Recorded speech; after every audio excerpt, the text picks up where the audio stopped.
Happy 420, everyone.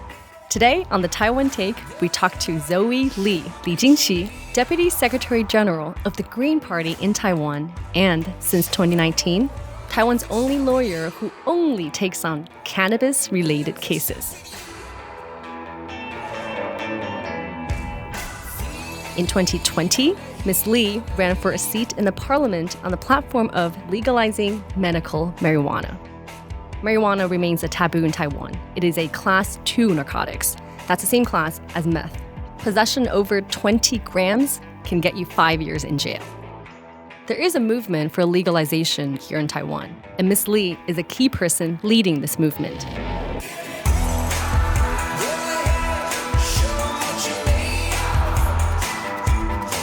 Ms. Lee also has a podcast, a Mandarin show titled In the Weeds with Lawyer Zoe Lee, 大麻烦不烦, which Go Silent Media produces.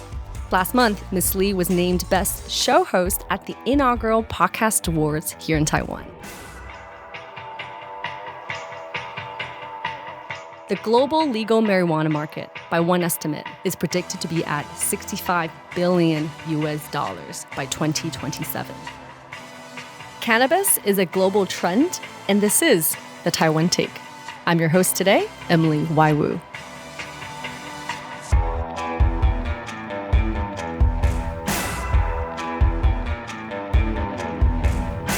Welcome to the show, Zoe, and congratulations. Thanks, Emily. Thanks for having me here. It's been great having Zoe on our platform for the past 1.5 years. So today we're going to talk about the state of cannabis in Taiwan. Globally, 42 countries in the world have approved marijuana for medical use, including Thailand and Sri Lanka. And 15 countries have fully legalized it. In the US, New York just became the 15th state to legalize weed. But back in Taiwan, cannabis remains a Category 2 narcotics, the same class as meth. Penalty for production, distribution, and international transportation at any amount is 10 years in jail to lifetime.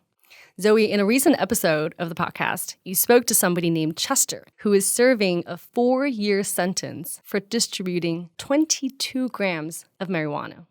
It really underscored your trademark for the show. Well, weed is still super illegal, and super illegal. 大麻还是超级违法, 超级违法, 超级违法. Zoe, what happened to Chester? Well, basically, Chester just unlucky, I would say. He didn't sell 22 grams of weed to the same person at once, but giving it away to different people 1 gram at a time. So it become like multiple selling, or could say, make him look like a dealer. He sold 1 gram at a time? Yes, 1 gram to 2 grams at a time.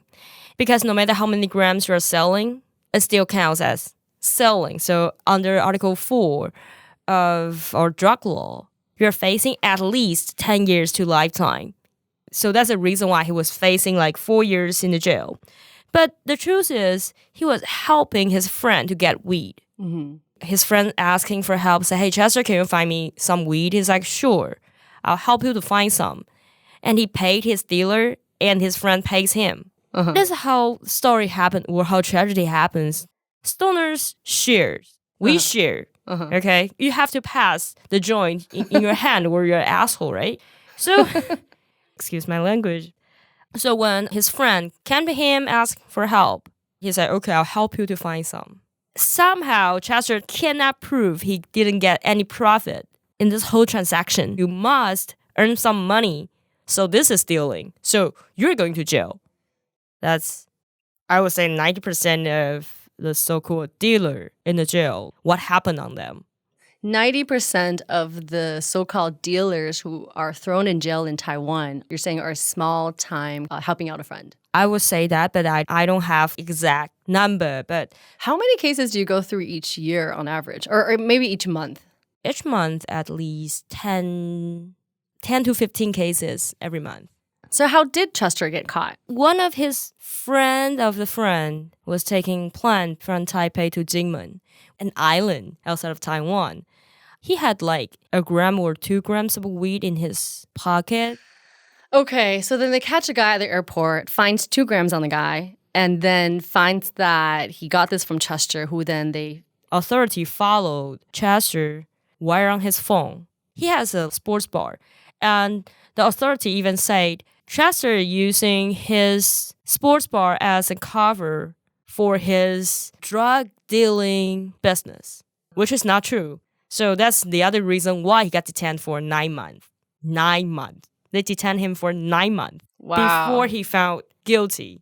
Yeah. So what happened to the guy at the airport with 2 grams? Okay, according to the law, a maximum 2 years in the jail, but in ordinary situation, if you also use cannabis, which means that you didn't pass the urine test, then they will only send you to rehab for maybe 40 days.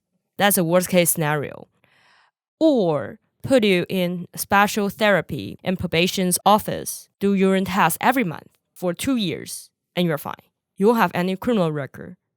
But if you have over 20 grams of weed, then you're facing 6 months to 5 years in prison.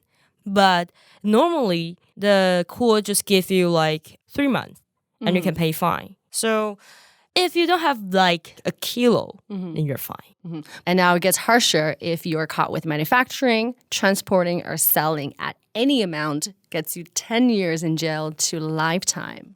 Exactly. Growing cannabis used to get you 5+ years in jail. This law is being changed right now. The law still haven't got changed yet, but the draft is on its way. No matter how many plants you grow, you're facing basically the same, like 5 years plus. On March 20, 2020, the Constitution Court says the sentence for growing weed is too harsh. This is unconstitutional. So the Constitution Court demand the parliament to change the law. So the draft is saying if you grow it for personal use, then you're facing 1 year to 7 years in jail. That's hopeful. Yeah. If we want to legalize it or decriminalizing it, first we need to educate the mass on what it is, right? So over in the States, in 2020, a Gallup poll found that 68% of all Americans support legalization. You've been doing a lot of this awareness raising. Exactly. While you defend cannabis cases. You've been running for office, trying to change a policy. But at the same time, with your podcast, you bring in all kinds of people to try to educate and inform Taiwanese on what this plant is, right? You talk to doctors, psychologists, professors. Exactly. My purpose is taking off the bias. The court doesn't understand what cannabis real is. Yeah. What I did at court is I will bring up a lot of papers, researches, science journal or medical journals, even agriculture journals, to bring it to the court and translate it into Chinese to tell the government, to tell authority, this is not evil, this is not what you think. Or bring up the laws in different countries like US, like Canada, even Thailand. Why is it that weed is so illegal in Taiwan? I think one reason probably is we're still traumatized from the Opium War. That's not even our world, though. That's happened in China. Then. The other thing is people don't understand what weed is. People here, they thought cannabis is the same kind of material as meth, as cocaine, as heroin, as ketamine, as LSD. They don't understand what's the difference between them. So I think it's a fear for unknown plant. The education in preschool, in mid school, in high school, even in university, keep telling us, weed, if you use it, you become violent, you become criminal, you start beating up your family, beating up your friends. Maybe you need money to buy drugs. You rob someone, will hurt people. So people are like, got freaked out. You got demonized here. So it become really punishable. But it's a chicken egg problem. So with all of these really harsh laws, I wanted to read over some of what New York is doing right now to get a comparison. Starting from now, adults over age of 21 can now smoke weed anywhere cigarettes are allowed. Each New Yorker is allowed up to 5 ounces at a time. They could also soon grow it and deliver it to others. And if that's not progressive enough, if you have prior marijuana convictions, you will soon have your records wiped clean. Wow, that's extremely progressive. Hopefully, that could change the law here. Now, there's a lot of benefits that comes with legalization. Just looking at New York, the market value of legal cannabis in the Empire State alone is expected to be $7 billion. For all the cannabis products in the state, they're slapping a 13% sales tax. Compare this with the normal 4% sales of New York State. And the higher the THC content, the higher that tax is going to be. That would be a lot of money. That's scary. That's amazing. So before we get to that point, there's probably like 10 years. We probably still need 10 years to reach that point. 10 years to reach full legalization. Exactly. Before we're talking about the public, the society.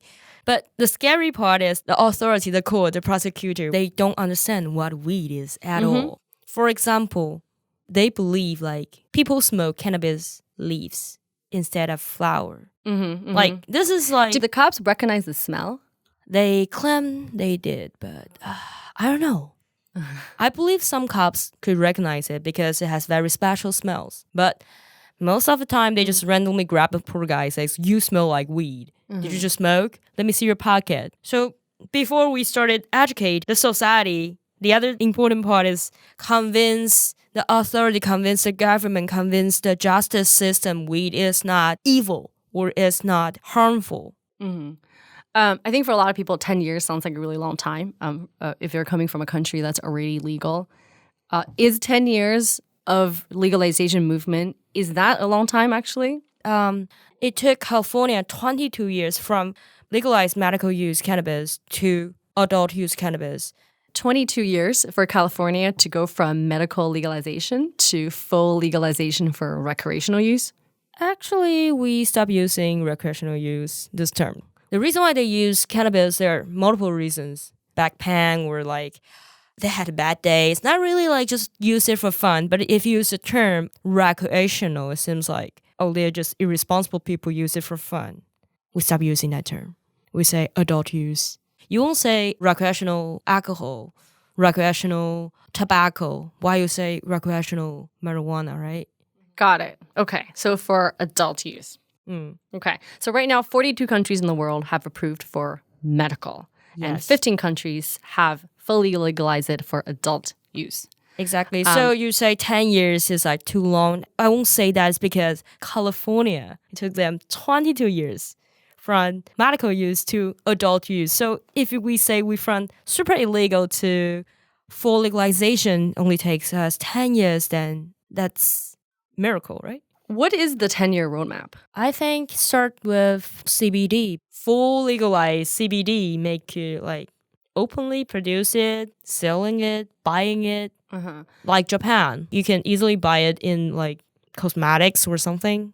Okay, I'm going to stop you here. CBD, what is CBD? There are two main cannabinoids in cannabis plant. One is THC, which get you high. But CBD won't get you high, but it has a lot of medical usage.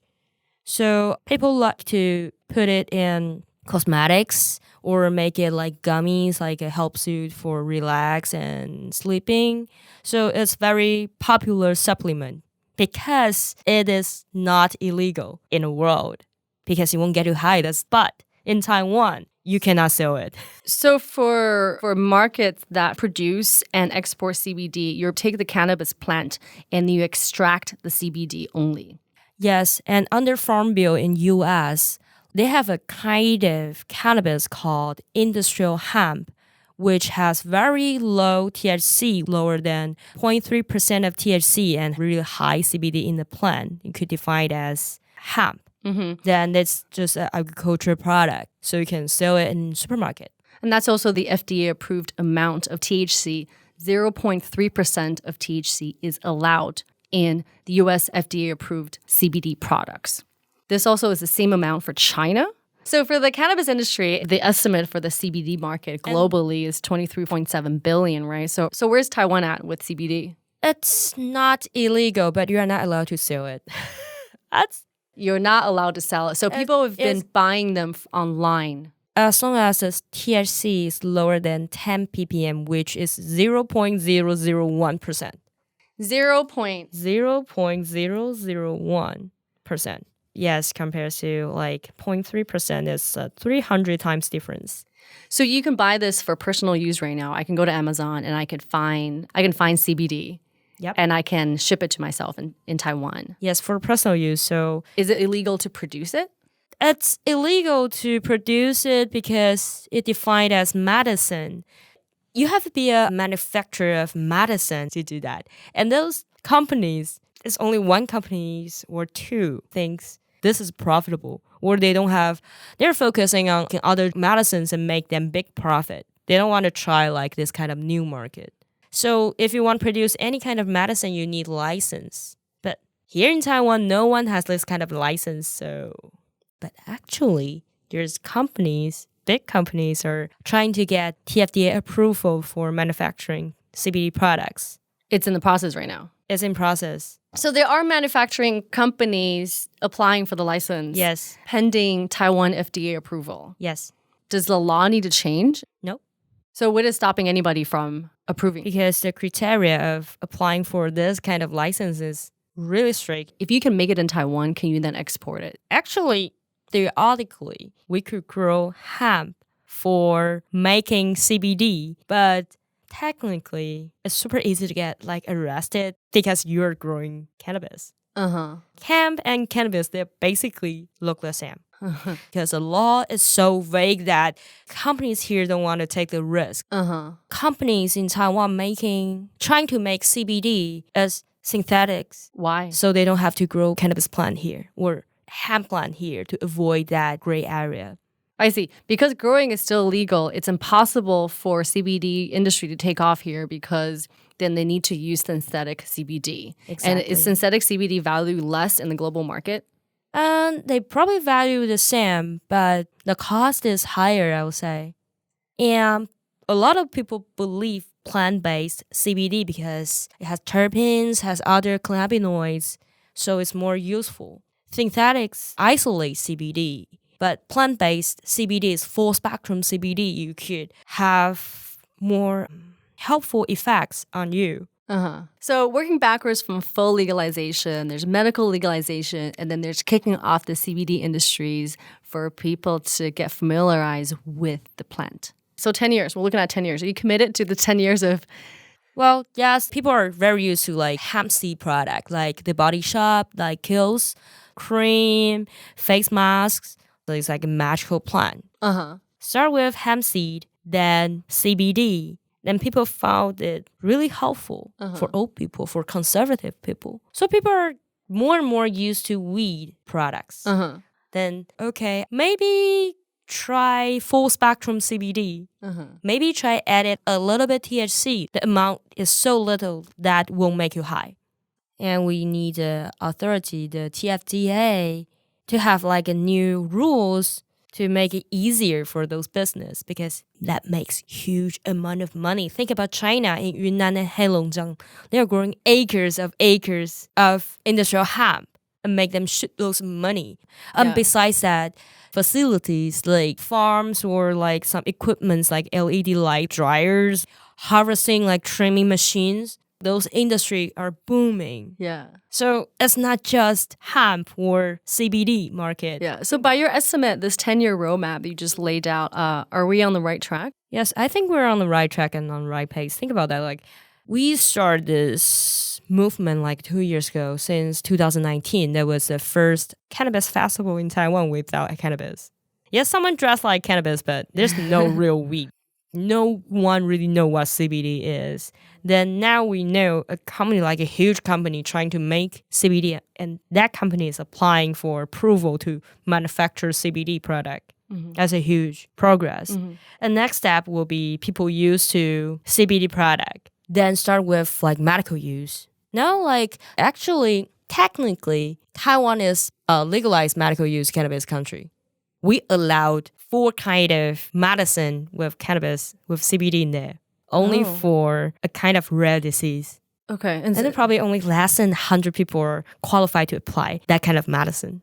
Do you need special license as a doctor to be able to prescribe it? Yes, and you need to be in like specific hospitals. And you have to be diagnosed as with a very rare and specific illness. Then you are qualified to apply to use that kind of medicine with THC. And that's only 100 people right now in Taiwan. Probably less than that. But in the grand scheme of things, this is good hope. Yeah, that's a good start. People know that's a kind of medicine. People ask for legalize is not for fun, not for recreational purpose, but for other purpose. We don't want to suffer. That's good. That's good to hear that even though 10 years is a really long time, that things are on track, and I think it's hopeful. So let's take a break here. And Zoe, when we come back, I want to ask questions about you. Hey, from all of us at Ghost Island Media, we hope you're enjoying this episode. The goal of the Taiwan Take is to bring you in-depth conversations on matters important to Taiwan and as they relate to the world. We were recently nominated for a News Podcast Award at the Excellent Journalism Award in Taiwan. To help us speak to more people, donate to us on Patreon at patreon.com/Taiwan. Now back to the show. Now I want to turn the attention on you, on Zoe. Let's get to know you a little bit. We know you're a lawyer. We know that you are Deputy Secretary General of the Green Party in Taiwan, and that you're the only cannabis-only lawyer in Taiwan, and you're an award-winning podcaster. How did you decide that marijuana legalization was going to be your thing? I was a stoner when I just say it. I tried weed. I was in college when I was traveling in Southeast Asia. You know how easy as a backpacker to get weed in Southeast Asia. I know it's super illegal and super dangerous, but I don't regret that. I'm proud of it. Just don't do it in Taiwan. Don't do it here. Okay. So before that, I thought it's like, oh no, it's super illegal. It's scary. But I tried it. I saw people who using it are normal. They're normal people. They're not like evil, like crazy people. They're from Stanford. My very first joint got passed by a Stanford medical student in Thailand. So it's like, do you smoke? I was like, yeah, I thought that was a cigarette. How old were you? 22 maybe. And before that, you had thought, because Taiwan had taught you that cannabis was an evil substance. So I totally understand why people are so scared, because I was scared. Then I realized, wait, this is not that evil. Then I did some research. I Googled it. Back then, like, California is still illegal. And I finished my degree here, passed the bar exam, become a lawyer, work in NGO, got bored, and decided to have a gap year in Paris. So I travel around in Europe. I visit like cannabis farm. I become a farm worker for maybe 2 weeks. Yeah, so I see people there. I see the industry like booming in Europe. I would say that's a hint. I was like a commercial lawyer wannabe, okay? So my goal is like working Baker McKenzie, White & Case, Jones Day, this kind of big firm. And I came back, work for government for like a year, got bored again, decided to have my own firm. But before that, you were working in environmental law? Yeah, that's how I first time I engaged with Green Party. So I hang out with Green Party people in Europe, you know, like... Green Party as in this is the political party that's actually a globally allianced party called the Green Party. Yes, like focus on environment, human rights, and gender equity, and a lot of progressive issues. And so I get back to Taiwan and decided to start my own firm. I decided to choose the easy way, which is weed. I think weed people are harmless. I believe they are all innocent. Common question people asking a lawyer, criminal lawyer, says, how can you defend for criminals? But for me, my clients, they are not criminals. They are all innocent. So for me, I could speak for them without any like feel weird. So that's how I started. I gradually like in 2020, like when Green Party is trying to run the election, and one of the Green Party Taiwan founder told me Green Party wants to do cannabis legalization since 1995. I was like, wow. And they're like, this is the time. So I decided to join the election. That's why. So you ran for legislature. You lost, but you brought legalization onto a national platform. Yes, and people started talking about that. I went on a lot of interview, like before, like media in Taiwan, when they heard cannabis as like an evil taboo. But they started saying, oh, wait, this is profitable? I was like, yes, look, California make huge amount of money. Canada make a lot of money, okay? Yeah. Why my mom want me to be a commercial lawyer? Because that makes big money, right?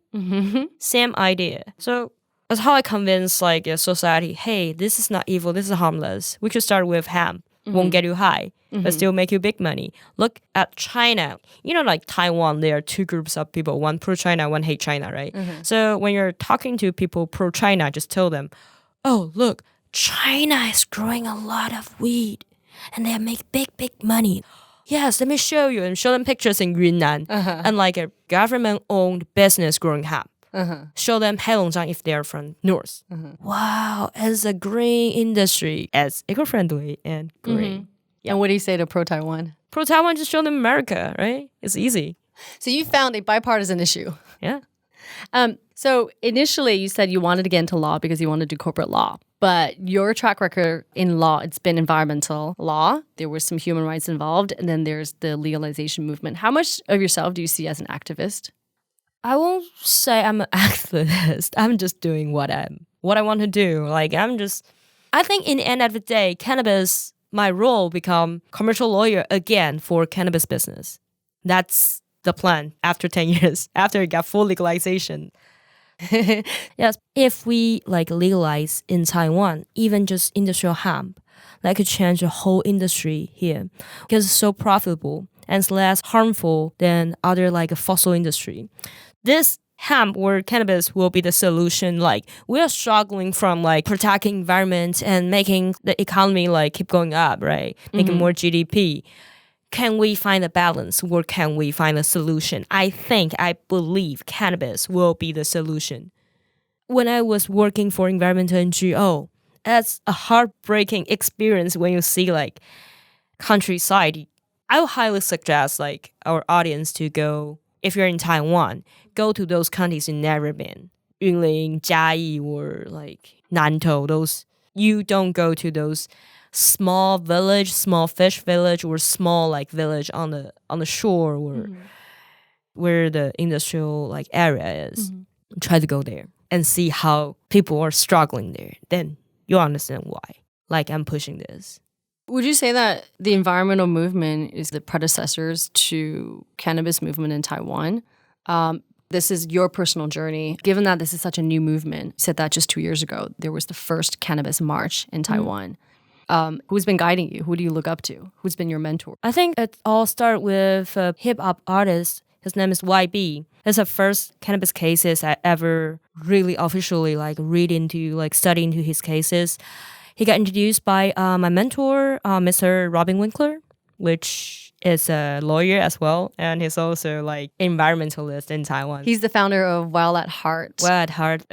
Wild at Heart Association, where you worked at, the environmental NGO you refer to. Yes, and also Winkler Partners, a commercial firm, which I worked there as well. So I think Robin Winkler will be the person like, he probably won't admit that, but actually he dragged me into this. One day when I was on winter break, came back to Taipei and called me. He said, hey, Zoe, I got an interesting client. He got weed trouble. Do you want to talk to him? I was like, sure, that's YB. That's how the story started. What about him has been the most inspiring to you? I think his energy on fighting for environment. He brought me to see those high polluted small town to protest. Wrapping this up, what is next for you, Zoe? Run again. Run again for parliament, I guess. If you want to really change the policy, I think should bring this voice to the parliament or at least bring it to national level again. And I'm really excited to see how much we change the society in these 4 years. I look forward to seeing that. Yeah. Best of luck. Thanks. That was wonderful. Thank you so much for joining us today. Thank you for having me here today. Bye. This has been a Ghost Island Media production based in Taipei, Taiwan. This episode was produced and edited by me, Emily Waiwu, with assistance from Elise Chan. Alice Ye is our researcher. We recorded this at Future Word co-working space in Taipei. Thanks for listening. See you next time.